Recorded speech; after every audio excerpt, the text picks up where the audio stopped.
My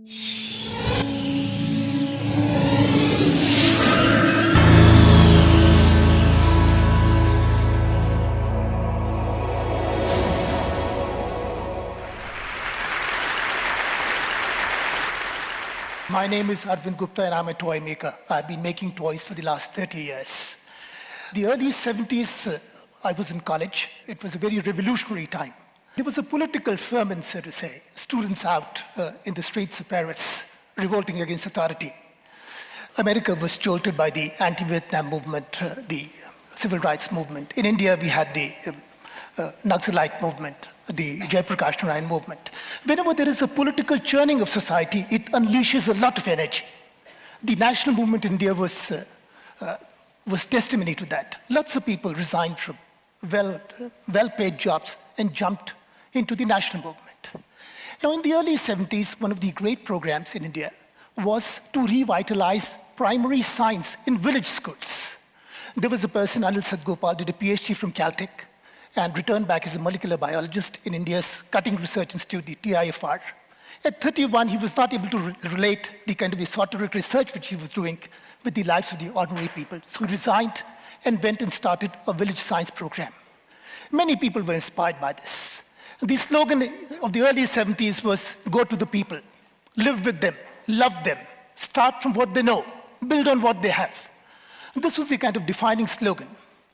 Well, I took 1 year, I joined Telco, make Tata trucks very close to Pune. I worked there for 2 years and I realized that I was not born to make trucks. Often one doesn't know what one wants to do, but it's good enough to know what you don't want to do. So I took 1 year off and I went to this village science program, and which was a turning point. It was a very small village, a weekly bazaar where people just once in a week, they put in all their wares. So I said, I'm going to spend a year over here. So I just bought one specimen of everything which was sold on the roadside. And one thing which I found was this black rubber. This is called as a cycle valve tube, where you pump in a bicycle, use a bit of this. And there's some of these models. So if you take a bit of the cycle valve tube, you can put 2 matchsticks inside this, and you make a flexible joint. It's a joint of 2. You start by teaching angles, an acute angle, a right angle, obtuse angle, a straight angle. It's like a universal coupling. If you had 3 of them and you loop them together, well, you make a triangle. With 4, you make a square, you make a pentagon, you make a hexagon, you make all these kinds of polygons. And they have some wonderful properties. If you look at the hexagon, for instance, it's like an amoeba, which is constantly changing its outer profile. You can just pull this out, this becomes a rectangle. Give it a push, this becomes a parallelogram. But this is very shaky. Look at the pentagon, for instance. Pull this out, this becomes a boat-shaped, a trapezium. Push it and it becomes a house-shaped. This becomes an isosceles triangle. Again, very shaky. Give it this, the square might look very square and prim. Give it a little push, this becomes a rhombus. It becomes a kite-shaped. But give a child a triangle, well, she can't do a thing to it. Why use triangles? Because triangles are the only rigid structures. We can't make a bridge with squares because if the train would come, it would start doing a jig. Ordinary people know about this because if you go to village India, they might not have gone to engineering college, but no one makes a roof truss like this because they put tiles on top, it's just going to crash. They always make a triangular roof. Now, this is people science. You know, if you were to just poke a hole over here and put a 3rd matchstick, you get a T-joint. And if I were to poke all the 3 legs of this in the 3 vertices of this triangle, I would make a tetrahedron. So you make all these 3D shapes. You make a little tetrahedron like this. And once you make these, well, you make a little house, put this on top. You can make a joint of 4, you can make a joint of 6. You just need a thorn. Now this was, make a joint of 6, you make a icosahedron. It's like, you can play around with it. This makes like an igloo. Now this is in 1978. I was a 24-year-old young engineer. And I thought this is so much better than making trucks. and this is, if you, as a matter of fact, put 4 marbles inside, you simulate the molecular structure of methane, CH4, 4 atoms of the hydrogen, the 4 apex of the tetrahedron, between is a little carbon atom. And well, since then, I just thought that I've been really privileged to go down to over 2,000 schools in my country, village schools, government schools, municipal schools, Ivy League schools. I've been invited by most of them. And Every time I go to a school, I see a gleam in the eyes of the children. I see hope. I see happiness in their faces. Children want to make things. Children want to do things. Now, we make lots and lots of pumps. Now, this is a little pump with which you could inflate a balloon. It's a real pump. You could actually pop the balloon. And we have a slogan that the best thing a child can do with a toy is to break it. So all you do is to it's a very kind of provocative statement.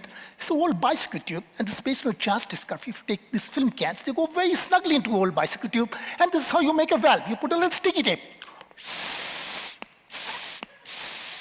This is one-way traffic. Well, you make lots and lots of pumps, and this is the other one, that you just take a straw, and you just put a stick inside this. And you make 2 half cuts. Now what you do is you bend both these legs into a triangle, and you just wrap some tape around, and this is the pump. And now if you have this pump, it's like a great, great sprinkler. It's like a centrifuge. If you spin something, it tends to fly out. Well, in terms of, if you were in Andhra Pradesh, you would make this with the palmyra leaf. Many of our folk toys have great science principles. If you spin something, it tends to fly out. If I do it with both hands, you can see this one, Mr. Flying Man. Right?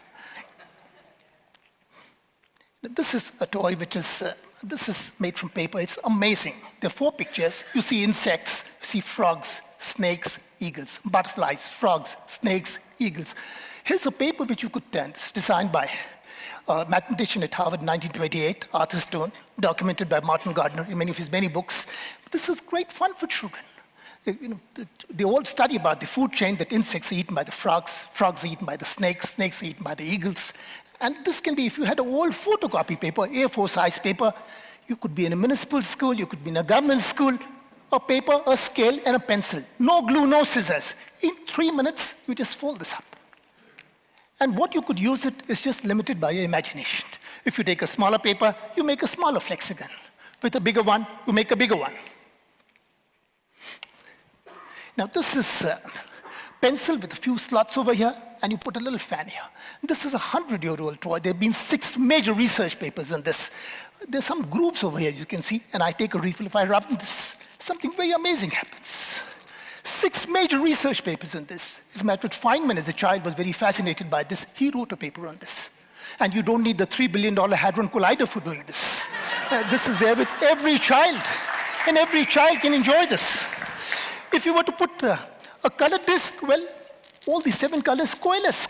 And this is what Newton talked about 400 years back, that white light is made of 7 colors, just by spinning this around. This is a straw. What we've done, we've just sealed both the ends with tape, nipped the right corner and the bottom left corner. So there are holes in the opposite corners. There's a little hole over here. Now, this is a kind of a blowing straw. I just put this inside this. There's a hole here, and I shut this.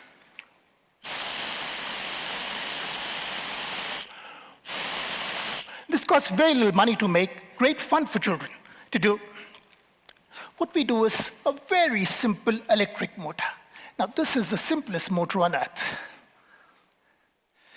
The most expensive thing is the battery inside this. If you have a battery, it costs 5 cents to make it. This is the old bicycle tube, which gives you a broad rubber band, 2 safety pins. This is a permanent magnet. Whenever current flows through a coil, this becomes an electromagnet. It's the interaction of both these magnets which makes this motor spin. Made 30,000. Teachers who've been teaching science for donkey years, they just mug up the definition and they spit it out. When teachers make it, children make it, you can see a gleam in their eye. They get a thrill of what science is all about. And this science is not a richy man's game. In a democratic country, science must reach to our most oppressed, to the most marginalized children. Now, this program started with 16 schools and spread to 1,500 government schools. Over 100,000 children learn science this way. And we're just trying to see possibilities with, look, this is the Tetra Pak, awful material from the point of view of the environment. There are 6 layers, 3 layers of plastic, aluminum, which are sealed together. They're fused together, so you can't separate them. Now you can just make a little network like this and fold them and stick them together and make an icosahedron. So something which is trash, which is choking all the sewers, you could just recycle this into a very, very joyous, all the platonic solids could be made with things like this. This is a little straw, and what you do is you just nip two corners here, and this becomes like a baby crocodile's mouth. Put this in your mouth and you blow. It's the children's delight, a teacher's envy, as they say. You're not able to see how the sound is produced because the thing which was vibrating was inside my mouth. I'm going to keep this outside, so blowing out. I'm going to suck in air. So no one needs to actually mug up that for production of sound we require vibrations. The other is that you keep blowing at it, keep making the sound, and you keep cutting it, and something very, very nice happens.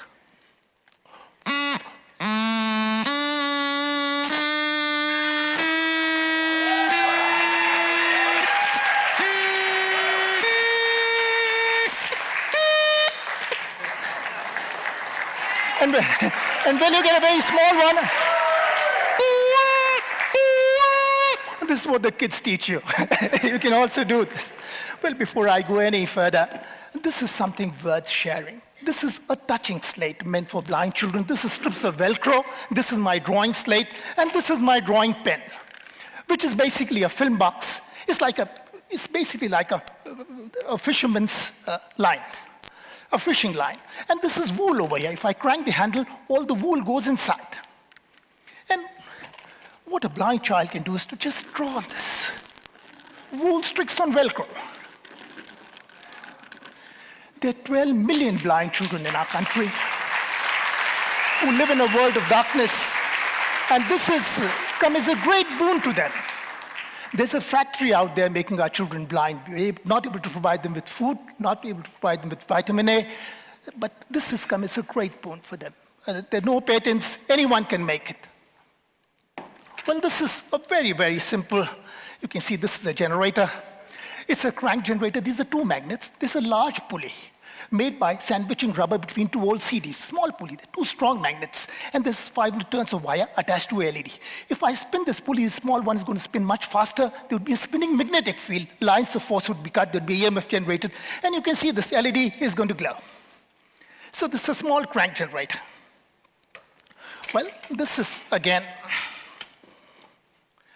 just a ring, a steel ring with steel nuts. And what you can do is just, if you give it a twirl, well, they just keep going on.